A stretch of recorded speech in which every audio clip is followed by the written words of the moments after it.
I was ready to go to war with the finance department over a $300 plane ticket. Rules are rules, not a cent over budget, the finance manager said, her tone dripping with superiority. Then our company lost an $85 million contract. During the debrief, the CEO's fury was nearly palpable. Can someone explain this disaster? I stood, locking eyes with the room, and spoke steadily. It happened because I couldn't cover the plane ticket to deliver the proposal. The conference room was suffocating. The polished mahogany table reflected every strained, anxious face. CEO Mark Harrison's roar still lingered like smoke in the air. $8.5 million.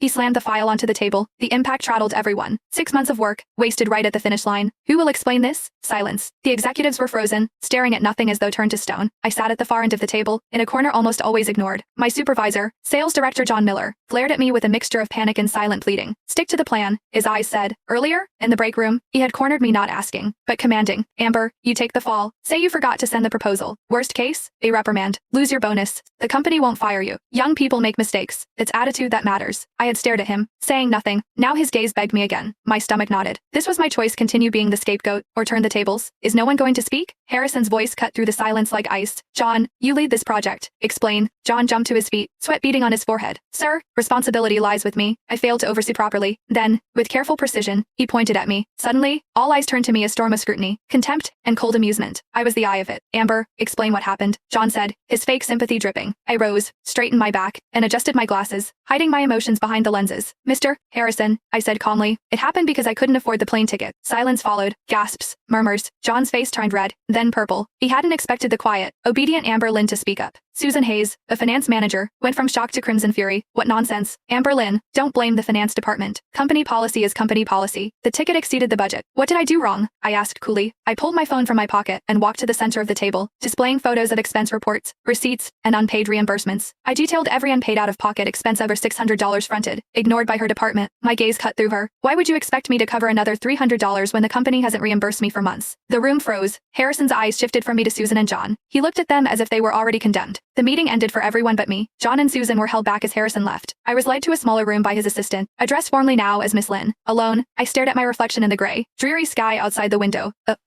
Cold. I had won the first round. John burst in, furious. Amber, are you insane? Who told you to say that? I leaned back, amused. It wasn't we who agreed. It was you trying to make me the scapegoat. I never consented. Threat spilled from him. I responded with calm, deliberate precision, exposing the ways he had stolen my work, misrepresented my contributions, and compromised the proposal. John had no leverage. His anger was meaningless. For the first time, he saw that the quiet subordinate he had exploited had strength he couldn't control. Amber Lynn, you just wait, he hissed, fleeing. I felt no triumph, only exhaustion. Fighting him was draining. The CEO's assistant returned with a temporary suspension notice. I accepted it calmly, knowing the game wasn't over. The days that followed were harder than expected. My apartment felt small and dim. Rumors about me circulated online and in private company chats.